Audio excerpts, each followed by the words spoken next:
Hi guys, Hi. and welcome to Opinionated 254. My name is Jedri and this is my bestie, Vera.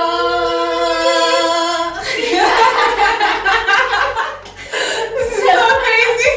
You know, I always look at those people and they introduce themselves and then they end up laughing. I'm like, why are they laughing?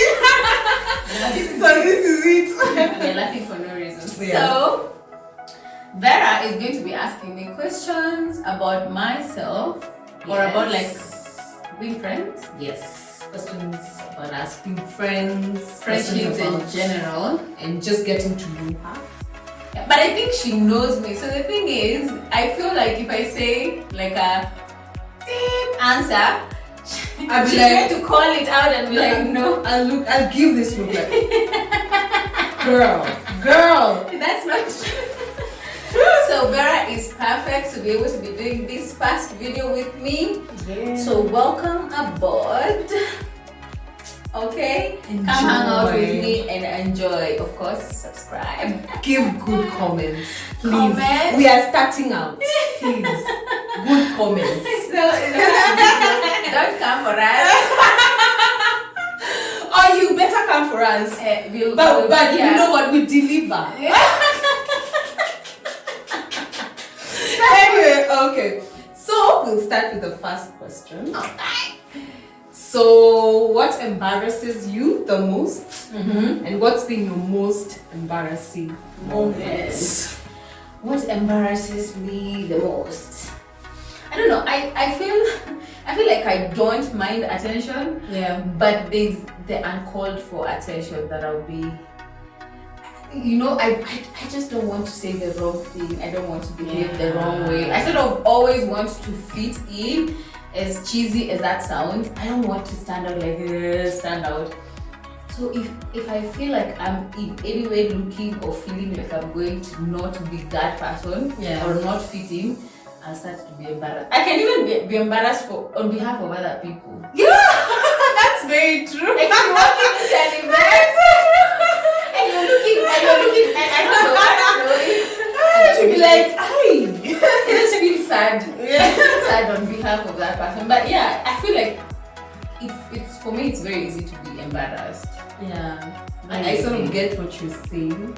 Like, without you can't help those embarrassing moments. You can't. Like mine come when I get very emotional. It goes south, like, and you've been there and you see that it just goes south, and I cry and it's a meltdown. It's a Gosh, it's so bad. Right. God. Yeah, but me, I'm not. I don't want to be embarrassed. Yeah. I don't want to be embarrassed. But you can't avoid it. Some things are just embarrassing. There's some things you just decide to forget. It happened. It happens, yes. So, second question: how do you look up to the? Who do you look up to the most? And what qualities do you love about that person? You know what? I was actually thinking about this the other day, and this is me being very candid. And so weird, because Nganga will tell you, I was telling him I don't think there's anyone that really inspires me that badly that I look up to them. And in no way is it being kujifanya or just putting myself out there wrongly. There's no one I specifically think that they are doing it. You know, if anything, and these are like big people, you know, like the who's and who's of the society or at my work or my career path. Really, there's nothing, because you see, for me, my friends and the people, actually I would say if I was to pick and choose someone, it would be someone who's my age. Because if you're doing good at our age, if you're managing your career is going well, your family is doing good. And even with that, it's not like I'm really looking after I want to be. Like, I just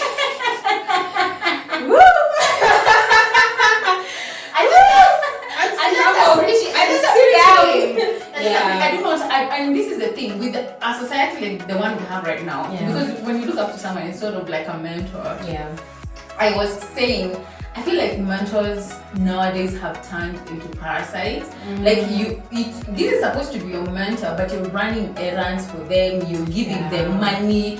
They're using you like the errands person, they're supposed to be mentoring you into something, you know. I feel like if it is in marriages, they're the ones who are spreading rumors about you.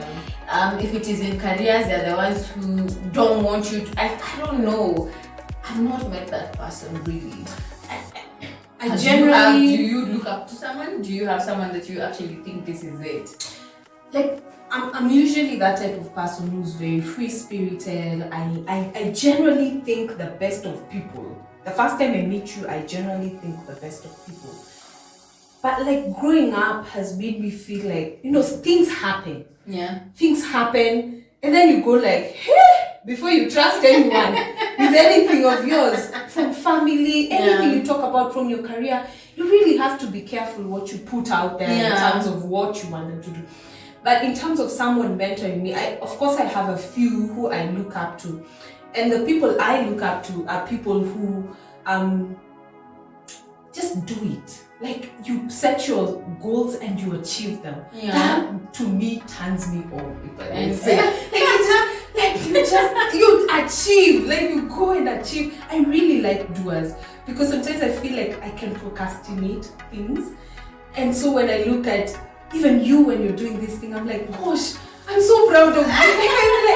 So for me, it's in a little bit of things that I see that make me go like, you know, it's deficient in me, and then I go like, I really admire that. So it's not it's not like a specific person that is my role model. No, it's a very like when they call you someone yourself.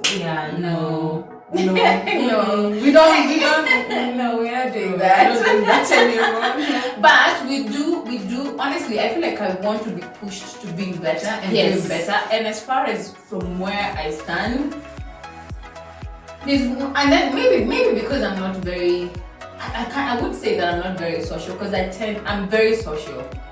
I do have a lot of friends. Yeah. But all my friends are my age and they're doing well for themselves and their careers and their families. So unless now I pick someone like Michelle Obama, which is like, I know, like so everywhere up there. I pick like Oprah. You know, a mentor. Let me say this. Actually, a mentor, it should be someone that you see constantly, that you know on a personal level. Yeah. So when you're wrong, they're like you. Yeah. You know. So I don't think there's anyone in my circle who's telling me you. But I also feel like we're all making a mistake. But I also feel like yo, this girl is the type of person who standards are usually like there. Let me tell you,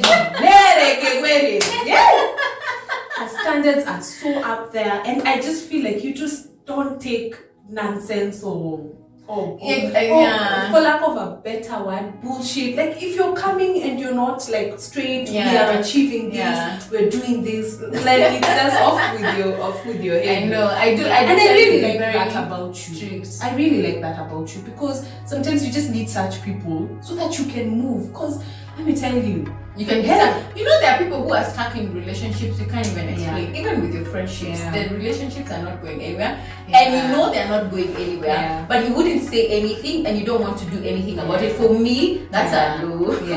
Me, I'm like let's move. We are done, or I move, and I tend to be done and move on very fast. I don't stick into friendships that are not taking me anywhere, and I'm not saying that to be like a cliche sort of thing. It's just you being or like an excuse to just be mean. I don't have that kind of a heart. But I also feel like the people who you feel like they're there for you, you value them. You really do. You put your time investment into them, and I really like that about you. There's no faking with this guy. There's no faking with that. You know, but because I also, if I'm gonna invest in a relationship, for me it's long term. All my friends, all my closest friends, I would say right now, are people I have known close to 15 years. For over 5 years. If I do consider you a close friend of mine, then I've known you for over 5 years. And that only goes to show that I do put a lot into my friendships and my relationships and all that. And I want to see everybody winning. But somehow, it's not about the drama. Me, because I'm very weak. So the drama can consume me very fast, and I don't want to be crying everywhere I go. I don't want to be mad at everyone I meet. I get what you're saying. So if you are in it, we're in it. Yeah. I feel like we diverted from that question, but yeah, no, I do not have a mentor. There's no one I look up to. At least not in my circle. Okay. So, this is a good question. So, what's your biggest fear? My biggest fear, honestly, is the thought of dying, having not achieved, what my head thinks I should have achieved. Let me tell you, I feel like everyone who's like 28 to 30 right now, we are in the middle of just discovering what you want to do, who you want to be. Is this your purpose? And I get you when you say that, because I'm at the point of my life where I'm like, God, I'm even done doing jobs that make me feel like they're purposeless. And that's the thing, even when it comes to your career, for me, my biggest fear is bypassing. I don't want to be stuck in a career that is really not going to take me anywhere, and then God forbid I die, and then I will not have achieved, I will not have hit that mark of, the highest point of my, I will not be self-actualized. And even though I know, I'm not going to die anytime soon, but that's also even worse. Because if I'm not going to be dying soon, then what am I doing? What am I doing currently? And why is it taking me? It's even worse to have spent 10 years doing something that is purposeless. It's not in your purpose. It's not taking you where you want to go. It's tiring. You're complaining. You're dying inside. I saw another meme the other day. I actually posted it to my WhatsApp. I think it's yesterday or whatever. I don't know if you saw it. The one of depressed. When you're praying for our job, you also pray for like a work environment that won't depress that won't depress the hell out of you. And that's some of the things, because again, we are in our 30s. And when you think about it, it feels like I'm 30. I just turned 30. But I feel like I'm gonna wake up tomorrow and I'm 40. I was telling my friend the other day, like when I was 20, I was like, I have 10 more years. You guys, 10 more years. I'll be 30. Guy, we are 30. And then you're sitting back and you're thinking, honestly, is there more to life than you're doing in your 20s? Exactly. You can't. You don't even have that leisure. You don't even have that time to do that. It's like the next 10 years, make it or break it. And I think that it tends to be a confusing year for most people. It's because you almost feel like 30, you're grown. Like you have children that are almost going to school. For most of my friends have kids and they seem like they're up and about. It's like there's no settling in. You almost feel like, oh my God. I feel like that's why most people get into some existential crisis. Why? You got your first job, when probably 25, you just landed your first job, you're excited about that small money, that 90k or 80k, you're excited about it, and then you soon realize it's nothing. Now you're looking for your next big break, and then now you're caught in between. But is this life? Is this it will offer? And it doesn't even matter. Even if your first job you were earning like 15,000, 20,000. The thing is, at that point, that money was enough for you. It was. Trick is, the more you grow, the more your tastes change. So now that money is not enough for you. Priorities have changed. You're either going back to. It just becomes like a thing that is so. I think we're the most unsettled individuals. Like, oh my God, the goosebumps. I think we're the most unsettled individuals. You meet people, you're like, so what are you up to nowadays? You almost want to try and fake it to show that you made it, but really, when you look inside you, you're like, guy. And what's next? By the way, at 30s, chances are, if you're not yet married, you're getting into marriage or you want to get into marriage. You see? So that's one aspect of life that changes. Number 2, at 30, it's either you're not advancing, you want to advance in your career, but you're not necessarily getting your big break. And even if you Yes. shift jobs, because at 30 maybe you've not worked management, and if you've worked management, you're not at the management. You're still learning. You're still learning. Yeah. To be quite honest, you're still honing in your skills. You're learning. You're still learning. So that is confusing. Hey, that is stress. The whole, I think like this. Add husband over there. Add managing a house. Add baby one. Add career, school. Hey, we are tired. We are tired. You're tired and you don't think, gosh, you're where you're supposed to be. And yes, so with all that you're dealing with, you still feel like there's more to life and there's more you need to achieve. Yeah, there's. Hey, it is a very confusing age. Let me just tell you. Confusing age. But at the same time, it's the age where you're like, you know what? It's not control. Yeah. At 30, you're liberated. You can do whatever you want to do. You can pack your things and decide to be a traveler. Yeah. At 30, really, you have tested life. Like nobody has anything. Nothing seems. You're not so naive as you used to be. Yeah. Yeah. Now you. But the fear, I feel like your fears settle on you when you're 30. So you're like, I was watching Nancy Moy. This was a long time ago, and she was saying, you know, I thought by the time I'm turning 30, I'd have another baby, and then she's just like, no, you know. So 30 can take a toll on anyone. 30 can take a toll on people. And for some reason, is it a century? No, the decade between 30 and 40 shortens. Me, I'm telling you, I sleep and I feel like I'm gonna wake up 40 if I'm not careful. So sometimes we even have sleepless nights. You're like, what direction? And I feel like you're at that stage where you've just stopped pretending. Like you have no time. If you have no time to accommodate fake friendships. Yes. You have no time to accommodate jobs that are not taking you anywhere. Yeah. You're just like, I think I'm done now. Yeah, if nothing is gonna work the way it's supposed to work, then I'd just rather sit and bum. 30. It is called 30. That is something else. Woo! It is crazy. And then fear. It's fearful. I feel like, oh Lord, I don't know. Anyway, we'll talk about 30 and getting married another day. That is for another day. No, we should actually do it as a second video. 30 and married. 30 and married. Woo! My God. Woo. Okay. So, the other question is.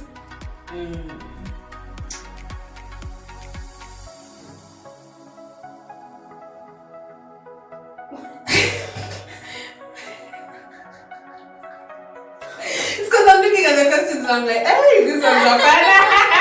We're not going to have contribution towards them. So, where do you hope to be in 5 years from now?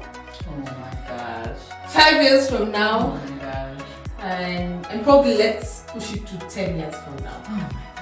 That's so much pressure. That is so much pressure. You know those interviews where like, so, where do you see yourself in the next 5 years? Is that how you what did you ever say? I said, I think in my first interview, I think I said I'd have my degree, I have my master's. And that was more than 5 years ago, and I still don't have my master's degree. But let me ask you, you know, this is something we usually argue with my husband, because he's the type of person who's mutaratara. You need to know your next plan, you need to move like this, and then after that you need to know. But sometimes I just go like, honestly, I have a feeling I'm not supposed to be where I am, you know. But when I look at where I ought to be, I sort of have, it's not a finite plan. It's not like a straight line. But I know like what the things that I'm passionate about, but I don't know how to get there. And I feel like in this society nowadays, if you don't know what you want, it's like you're looked at like people don't do that. It's like, you know, these stereotypes that people usually have. Like, for instance, you know, like, what book are you reading? I mean, you don't even read books. But people can't tell people, I don't read books. And for me, imagine, I'd rather just listen to an audio. But like, this society just is that pressure. Maybe you So saw much someone pressure. carrying and You you're ought like, to know where you ought to be. You ought to know what not. Imagine not everyone knows where they ought to be in the next 5 years. You sort of know what you want to do, but you don't know how to get there. And sometimes I just feel like be honest. If you don't know, you don't know. But are you doing something? But what if you did like a wishful thinking? Because that's what I think. That question means like, where do you wish to be in the next 5 years? So then, if that was your wish, if it settled on you, you're able to act towards it. If you ask me that in the next 5 years, I don't know. I just want to be a CEO. Don't know what I'm saying. I don't know. I just want to be able to do, honestly, I want to be able to do my own thing. Now, my own thing, like where I say, is what I do. I can't say what it is. I sort of know. Yeah. I know what I need to do, but it's actually my own thing because it's not settled. It doesn't have a path towards it. Yeah. It's just a thing. I feel like, and when you even say it out loud, it almost seems like, don't say it. Don't say it. Because honestly, like if I say what I want to do, what I know I'm passionate about helping people, I'm passionate about doing things that make a difference in this world. And so and I'm very passionate about children, I want to start a children's home. Yes. I want to I don't know, take people to school. I just want to pay some things that but I don't know how to do it. Neither do I have the money. But that's what I want to do. And so these are the conversations we have with my husband. After that, he's so pissed off. Like you have no sense of direction. True. I mean, I don't think it's that because you're waking up. If that question would be different, if you're asking for someone who's not doing anything. Yeah.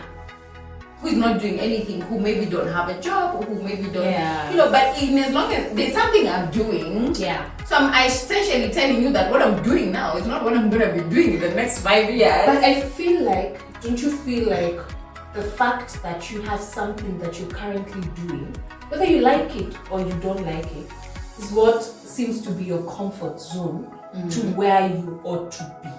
But that's my problem. That's my problem. Yeah. If I sit on a comfort zone and I know it's a comfort zone, that already bothers me. Yeah. So how do I ever move forward? Yeah, I get what you're saying. I don't want to be comfortable. Yeah. Because am I a millionaire? I mean, I might have seen a couple of millions, but am I a millionaire? No. Am I a billionaire? No. But I'm doing something about it. So if for some reason I feel like what I'm doing right now it's not worth and it's not gonna take me to where I'm going, so that's what bothers me. I don't want to be sitting somewhere because that I'm comfortable, or because that is, and this is the other thing, and this is where maybe I become controversial. I don't want to do something.